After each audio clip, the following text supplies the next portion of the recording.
मोटा होने पे पेट क्यों बाहर आ जाता है? ऐसा लगता है जैसे चबूतरा है। अब जितना लोग हैं स्टार्टिंग में रोक दिए हैं, रुक गया, नहीं तो कहानी खत्म। इसलिए आप चावल खाएंगे, अगर आप फल खाएंगे, यानी अगर आपको दुबला होना है तो क्या करना पड़ेगा? आपको खाना छोड़ना नहीं पड़ेगा, बल्कि खाना। मोटा होने पे पेट क्यों बाहर आ जाता है? तो हमको देख के तो नहीं बोल रहा ही। हाँ, देखिए होता क्या है, समझिए।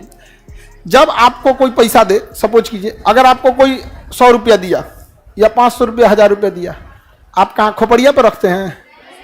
हाँ, कान में मोड़ के रखते हैं, मुंह में, कहाँ? जेब में, पैकेट में, जेब में या पर्स में रखते हैं। तो आपके पास एक्स्ट्रा स्टोर करने का कोई फिक्स जगह है ना? हाँ, बस अगर धक्का-धक खाइएगा ना तो कोशिका कहेगा कि रे बैला इतना ग्लूकोज नहीं चाहिए, तो फैट कहेगा हम जमा कर लेते हैं। ये व्रत भी रहता है, कभी कभी इमरजेंसी में काम आएगा, तो यही जगह यह मिलता है। यही फैट वह पूरा क्या करता है? जमा कर देता है। और जब ये पूरा जमा हो जाएगा ना तो इधरिया स्टोर करेगा और फिर इधरिया करेगा। यहाँ चूड़ीदार पैजामा बना देता है, देखिए पूरा लच्छादार जमा कर देता है यहाँ, एकदम ऐसा लगता है जैसे चबूतरा है। समझ में आ गया कि नहीं? पूरा भयंकर बना देता है, चबूतरा बना देता है। और खाओ धक्का धक, समझ में गया? उसका क्या इलाज है?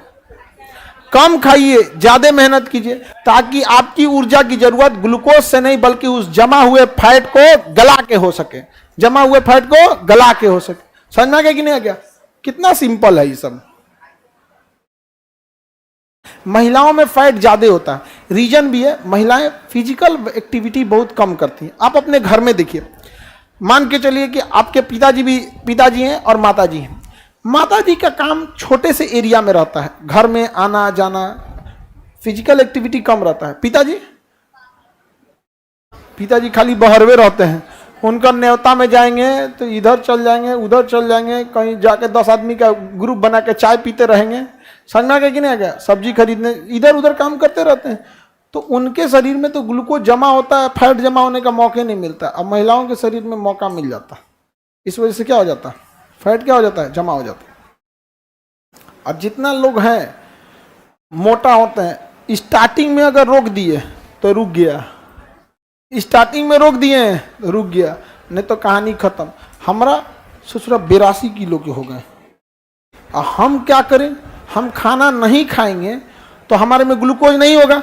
एक रास्ता है कि अगर हम खाना नहीं खाएं तो ग्लूकोज खत्म, तो अगला नंबर किसका आएगा? वसा का। और यहां से वसा गलना चालू होगा।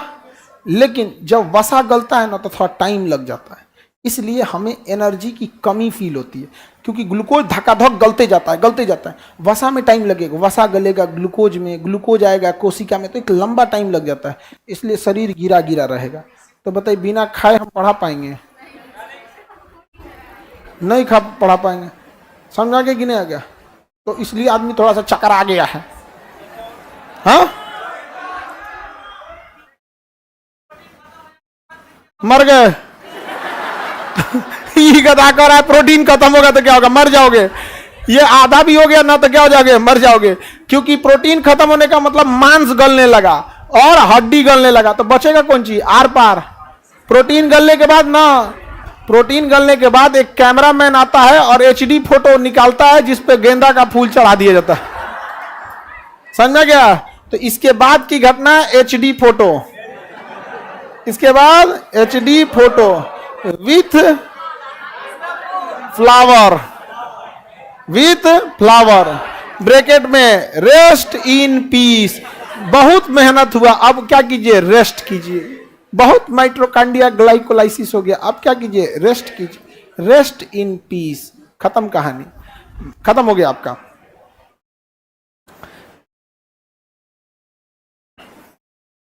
देखिए सर, मोटापे में देखिए मोटा होने का एक रास्ता है, मतलब उसको कंट्रोल करने का रास्ते में देखिए, जब हम आटा चावल खाते हैं ना तो ये ससुरा इसकी नेचर ऐसा है ना कि कुछ हिस्सा इसका ग्लूकोज में जाएगा और कुछ हिस्सा वहीं से क्या बन जाएगा? फैट। इसका नेचर ही ऐसा है। समझा गया? इसलिए आप चावल खाएंगे तो उसका कुछ हिस्सा कहाँ जाएगा? ग्लूकोज, और कुछ हिस्सा जाके जमा होने लगेगा फैट के रूप में। तो अगर आप फल खाएंगे, फल, तो फल में डायरेक्ट ग्लूकोज हो जाता है। फल को पचना बड़ा इजी होता है, खाते 6-7 घंटे के अंदर क्या बन जाता है, ग्लूकोज। तो फल अगर खाएंगे तो भले आपका पेट खाली खाली लगेगा, लेकिन ऊर्जा मिलते रहेगा। तो फल खाइएगा ना तो ज़्यादा मोटे नहीं होंगे। तो हमारे यहाँ का कल्चर फल वाला है ही नहीं है, हमारे यहाँ कल्चर अनाज वाला है। हम फल 2 कंडीशन पे खाते हैं, या तो बीमार पड़े ना तो कोनो त्यौहार है, भगवान को भोग लगा के चढ़ाया वही उठा लिया, बाकी हमारा भगवान को तनी मनी दे देता आदमी, तो खाएंगे क्या, हो तो एक श्रद्धा है, दे देता आदमी। तो या तो पूजा पाठ है और नहीं तो बीमार है। हम लोग क्या खाते हैं, अनाज।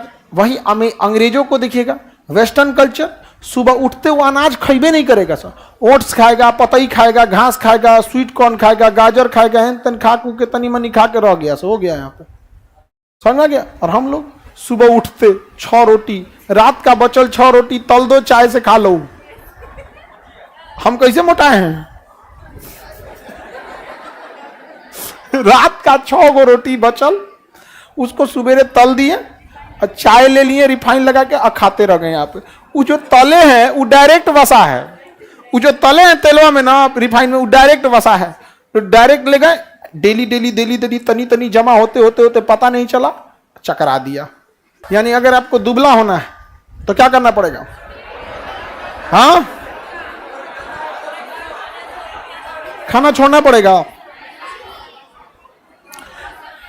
आपको खाना छोड़ना नहीं पड़े, बल्कि खाना को लिमिटेड करना पड़ेगा कि जो जरूरत की चीज है उतना ही ग्लूकोज बने, थोड़ा बने और थोड़ा फैट से ले, थोड़ा खाइए और थोड़ा फैट गलाइए, थोड़ा खाइए थोड़ा फैट गलाइए। समझ में आ रहा है कि नहीं आ रहा है?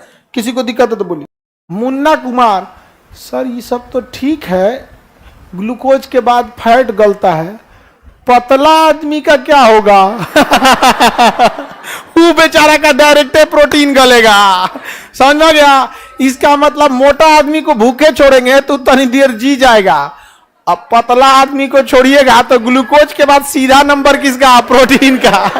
ग्लूकोज के बाद सीधे अगला नंबर प्रोटीन का आएगा, वो ज्यादा देर नहीं चल पाएगा। किसी को दिक्कत तो बोला जाए।